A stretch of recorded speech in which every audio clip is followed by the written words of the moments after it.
So, welcome dito po sa bagong name ng channel ko dito sa YouTube na Reading by Lloyd's Tarot. Well, actually, originally, dito pong channel na to is Lloyd Charms Tarot po siya dati. Pinalitan ko lang. Okay? So, ngayon po, dahil nga po mas kilala ako sa Facebook as Reading by Lloyd's Tarot, so pinalitan ko na lang po yung name. Ngayon po, pasensya na kayo kung medyo natagal na ako mag-upload ng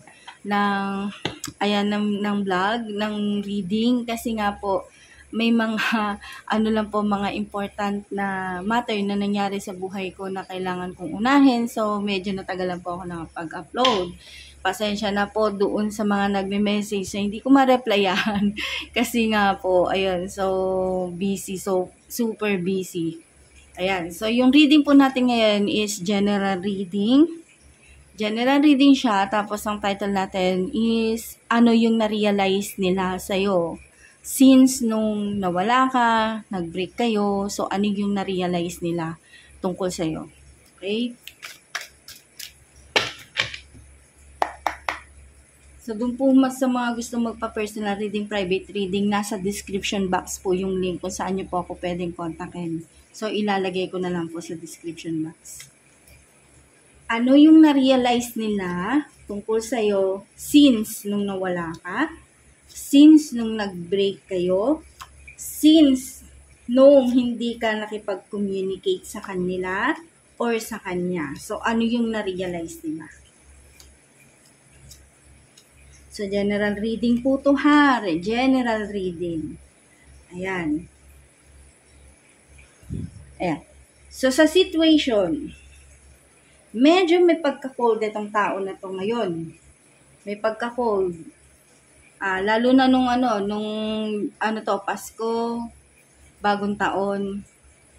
May mga, may mga nag-break, as in nag-away, as in merong nagtrayduran, ayan. Kumbaga, kapag nakaharap ka, ang ganda ng pinapakita niya sa'yo. Pero, pag nakatalikod ka, ang daming niyang sinasabi against sa'yo. So, yun yung nakikita ko dito. But, hindi ibig sabihin nun, wala kang ginawang mabuti na-realize niya. So, may nakikita naman ako dito na kahit na sinisiraan ka niya, meron pa rin naman siyang pinapakita deep inside na alam niya sa sarili niya na meron ka rin naman nagawang mabuti sa kanya. Pero sa situation niya ngayon kasi, sa nakikita ko, tong tao na to, medyo, magulo yung isip niya. Ayaw niyang maistorbo, ayaw niyang magpagambala, kumbaga gusto niya mapag-isa, gusto niya munang mag-isip, magmuni-muni, mga ganun. Gusto niya pakiramdaman, namnamin yung lungkot nung time na yun. Sa totoo lang, sa nakikita ko sa kanya, ayaw niya na may kasalamuha nung time na nagpapakasaya ka at siya naman malungkot. Na-realize niya na meron ka ring magandang naidulot sa kanya. Meron ka ring, kumbaga, may lesson ka rin na binigay sa kanya na yun yung na-realize niya. So, sa nakikita ko naman dito, some of you is vice versa. Yung other female, ito is, parehas ng gender. Itong minimension ko ngayon.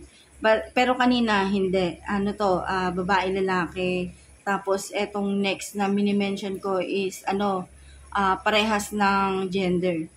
So, meron dito akong nababibe na parehas silang feminine. So, parehas silang babae na yung other side, yung isang si feminine is talagang malungkot siya nung time na yon. Pero ikaw, kumbaga, stable yung situation mo na maraming blessing dumarating sa'yo.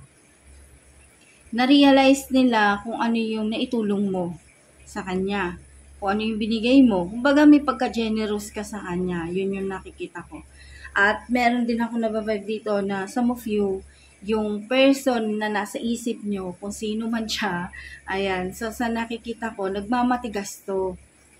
Nagmamatigas. Kumbaga, hindi mo siya kayang paamuin. Hindi mo siya kayang pasunodin. Kasi, yun nga, may pagkatigasan ng ulo. Pero, nung time na wala ka na, nung time na nag-break kayo, nung time na lumayo ka sa kanya, hi, ang nakikita ko sa kanya na pinagdadaanan niya ngayon, hindi niya matanggap sa sarili niya na wala na kayo. Hindi niya matanggap sa sarili niya na easy mo lang siyang kinalimutan, tinalikuran, na parang wala ka ng interes sa kanya. Yun. So, wala siyang ginawa ngayon kung hindi maglasing, uminom, hindi kumain, walang ganang kumain, hindi siya nakakatulog ng maayos, ganun. Kasi nga, gusto niyang ibalik yung love mo sa kanya. Ang problema, ikaw, takot ka na. Kumbaga, may takot din siya. Kung takot ka, takot din siya.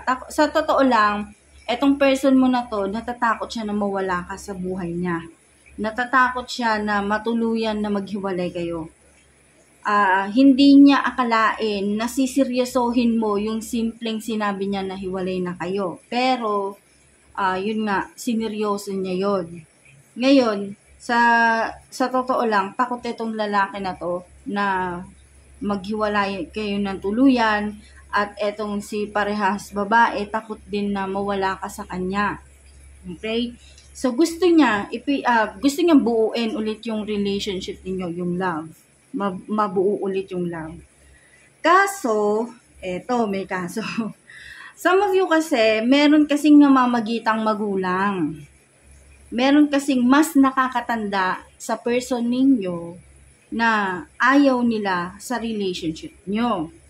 Okay? So, pilit nila kayong pinaghihiwalay. Pilit nila kayong pinaglalayo. Pilit nila kayong binabawalan.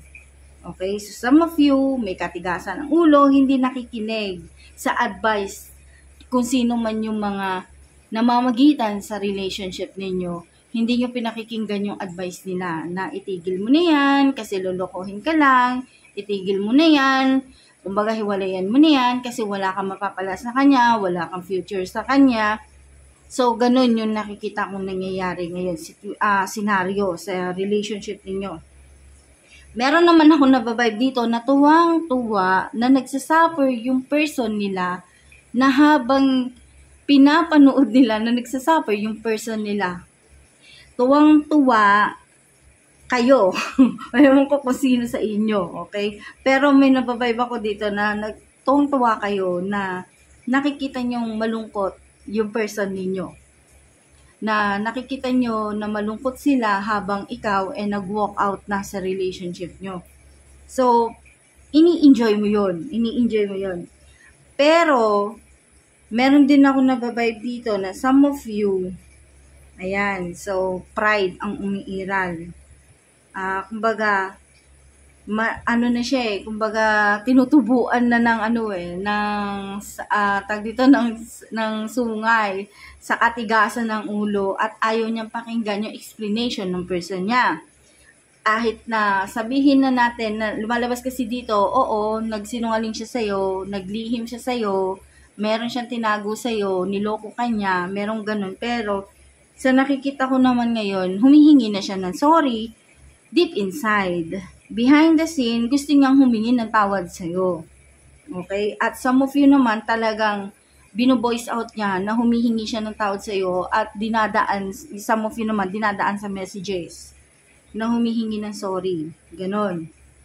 Para lang wag kayong matuluyan maghiwalay. So, yun yung nababibe ko. Pero, some of you mas importante sa inyo kasi yung nakikita ko dito, materialistic. Kumbaga, materialistic kasi yung person ninyo. So, mas importante eto, in general to Wala akong mini-mention kung sino yung eksaktong tao dito. In general energy to. General energy ako. So, some of you naman, materialistic, material lang yung hinahabol nila sa inyo. Kaya sila nakikipagrelasyon. Pero, some of you, may nakikita ako na hindi importante sa kanila ang material na bagay. Hindi sila materialistic. Kung hindi real love ang gusto nila. Totoong pagmamahal. Pero hindi yung pagmamahal na parang tinatali mo na siya or ina-under or gusto mo siyang tawag dito yung masyadong mahigpit. Ayaw nila ng ganun. Ayaw nila ng masyadong mahigpit. Kaya sila kumakawala sa'yo. Okay? So, some of you, may nababibe naman ako dito na sinasabi. Okay? Sinasabi na kung talagang kayo, kayo. Kung hindi kayo, hindi kayo. Pero, may nababibe ako dito na merong other option. Totoo yung sinabi mo na kung destiny, kung talagang kayo yung nakatadhana, kayo yung nakatadhana. Pero, nasa kamay mo rin yung tadhana na gusto mong mangyari sa buhay mo. Ayan. So, ano yun? Yung tadhana na yun, na gusto mong mangyari sa buhay mo na pwede mong makamit. Ano yun? So, ano yun? Ito yung sinasabi niya, experiment. Anong klaseng experiment yun, di ba? Anong klaseng experiment to? Bakit kailangan may experiment? Di ba? Yung experiment na yun is may kinalaman sa ritual. Okay? May kinalaman sa ritual. So, nasa sa inyo yun kung naniniwala kayo o hindi. Okay. So, ano yung pinagkaiba nitong etong ritual na to at saka doon sa pinaniniwalaan mong bahala na si God o ano. Totoo naman yung sinasabi mo. Okay? Pero, meron kasing tinatawag, lumabas kasi dito na pwede mong gawan. Kung gusto mong magkatuluyan kayo, pwede mong gawin. So, merong bago, merong chance or merong pwedeng mangyaring miracle sa inyong dalawa. Okay? So, some of you, may good news. So, some of you, so, meron ako nababibe dito na bad and good. Yung good news is some of you is mabubuntis. At some of you naman is makukunan. Yung iba, yung nababibe ko dito ngayon at dahil lumabas ito, so may nababibe ako dito na may some of you kasi merong hindi nila tanggap na etong person mo na si masculine, hindi niya tanggap yung pagbubuntis mo. So, gusto niyang ipalaglag. So, yun yung dahilan kung bakit kanya nilayuan. Kung bakit siya nag-walk out sa relationship ninyo. Kasi gusto niyang ipalaglag mo yung bata.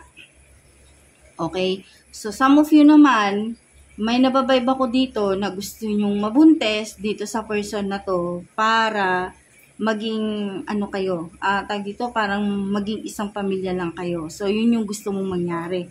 Ang problema, etong si person mo, takot sa responsibilities. Yun yung nababibe ko sa kanya. Some of you, hindi ko nila lahat. So, some of you takot sa responsibilities.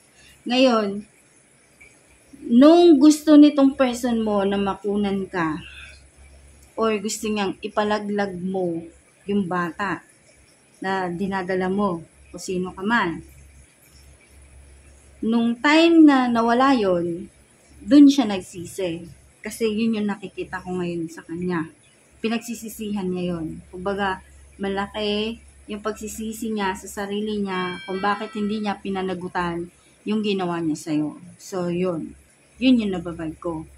Kaya gusto niyang humingi ng sorry, gusto niyang humingi ng tawad, gusto niyang magmakaawa sa iyo at gusto niyang ibalik yung love, yung love mo sa kanya at yung tiwala mo sa kanya, gusto niyang maibalik yun. Okay? So, yun yung nababibe ko. So, yun lang po. Maraming salamat. Thank you and God bless.